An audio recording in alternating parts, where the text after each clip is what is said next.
கை வைக்கணும் பாத்தீங்கன்னா மெதுவா இந்த மாதிரி கை வைக்கணும். அதே மாதிரி பாத்தீங்கன்னா 4 காம்பும் வந்து தயவு செய்து 4 காம்பே நீங்க பாருங்க. இப்ப எப்படி சொல்லணும்னா சில மாடுகளுக்கு 4 காம்பும் ஒரு போல இருக்கும், ஒரு போல ஒரே நீளமா இருக்கும். கொஞ்சம் நீளமா தான் நல்லது, ரொம்ப கட்டையா இருந்தது இப்ப இவ்வளவு நீளம் இருக்கும். சில மாடுலாம் ரொம்ப கட்டியா இருக்கு, அந்த மாடுகள் நம்ம பால் கறக்க ரொம்பவே சிரமம். அதனால தயவுசெய்து கொஞ்சம் நீளமா இருக்க காம்பு வந்து ரொம்ப நல்லது.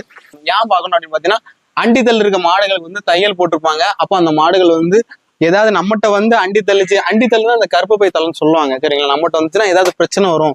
அதனால இந்த இடத்துல தையல்கள் இருக்கான்னு தயவு செய்து கண்டிப்பா அந்த மாடுகளை பாருங்க. ஒரு சிலர் சுழி பார்ப்பாங்க, பாதி பேர் சுழி பாக்குறது இல்ல. சுழி பாக்குறது பெரிய விஷயம் கிடையாது. ஏன்னா முன்னோர்கள் சுழி பார்த்திருக்காங்க, இப்ப யாரும் அவ்வளவு சுழி பாக்குறாங்க, நிறைய பேர் பார்க்க மாட்டேங்காங்க. ஆனா தயவு செய்து மாடுகளை வந்து இந்த மாதிரி குணத்தை பாருங்க. மெயினா மாடை அவுத்து பாருங்க, அவுத்து பார்க்காம இருக்காதீங்க. தயவு செய்து மாடுகள் நொண்டுதான், இது கால் தாங்குதா, இது வாதம் இருக்கா, இல்ல ஏதாவது சில மாடுகள் இந்த சுண்டு வாதம் சொல்லுவாங்க, அந்த இருக்குதா இல்லையா அப்படிங்கிறத பாருங்க.